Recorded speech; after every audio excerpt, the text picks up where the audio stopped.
absolutely no one can believe that this man is president. This was them partying yesterday. Did you see all those white guys standing around? It looked like some sort of a men's club circa 1902. And they were celebrating, the downtrodden getting trotted. It's unbelievable. $880 billion cuts to Medicaid. What a betrayal. What a betrayal. I can't. It takes, essentially, this bill takes $1 trillion away from healthcare for the American people. And that money will then go to wealthy tax cuts. The wealthiest people will get tax cuts. In fact, in order to pay for all this, they already started the transfer of wealth. People, over $200,000 a year don't pay into the Medicare Trust Fund anymore. Well, that ended, and they made them pay, like another 2% or something like that goes away. So they already got their tax break. I mean, there's so many things in this bill that are just so sick. It's just so sick. And why did this start in the first place? Why? Because the Republicans sought to solve a problem that they had in their heads. And they created a problem, actually, the Senate, they created a problem in 2015.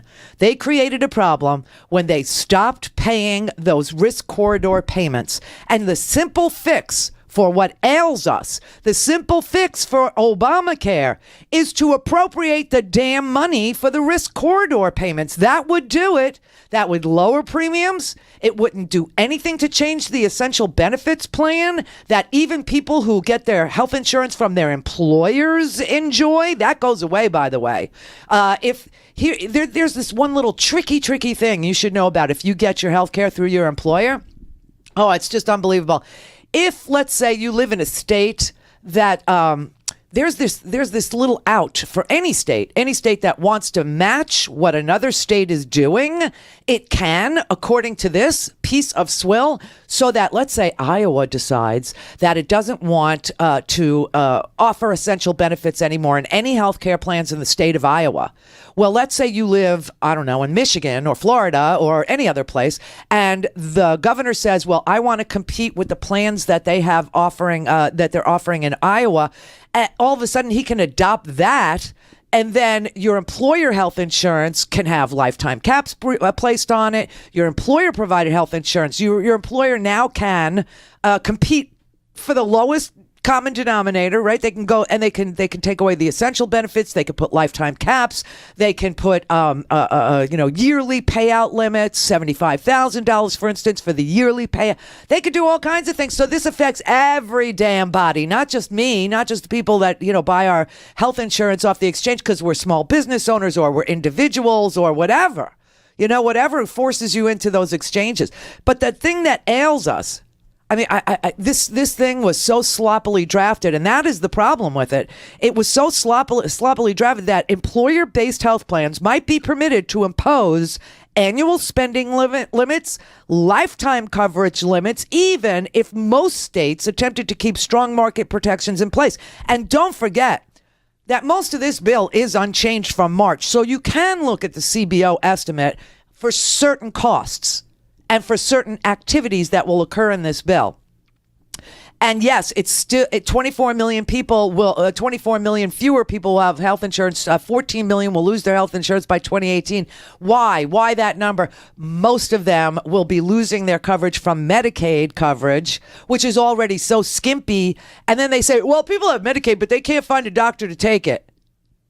That's because there's so much administrative cost associated with taking a Medicaid patient, and the reimbursements are so low, and now they'll be even lower, and there'll be even more paperwork involved, and they stopped the expansion of Medicaid. No more expansion, no more newcomers. So let's say you're newly poor. You better get your application in before this thing goes into effect, and because. Well, it won't go into effect. That's the good news. But, I mean, if they want to roll back the Medicaid expansion for the near poor, for the disabled among us, for the elderly that get their, nursing homes are paid for not through Medicare, but through Medicaid. I don't know why there is that difference, but there is that difference. It has to do with sloppy writing.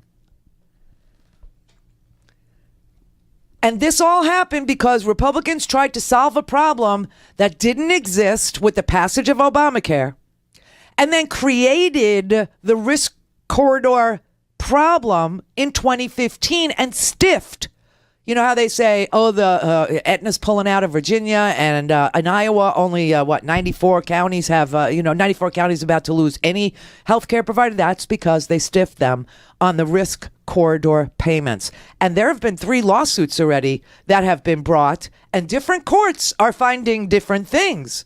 It's really interesting. I thought, let me see what happens when an insurance company gets stiffed. And of course, I found 3 different lawsuits. One judge ruled, there's really no contractual obligation for the government to pay you, even though they said they would.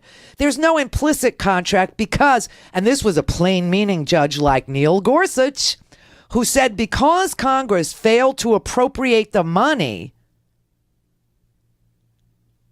there's no contract, because usually when they leave out the money, it's because they never intended to pay you. And that's what one court found and threw out their claim. And then there's 2 other cases that are still winding their way through the court. But it looks as if they say, no, there is an implicit contract. So we have all these different opinions about these risk corridors. But all you have to do if you want to fix this mess is just make sure that Congress appropriates the money for the risk corridors and everything is done. Period. End of story.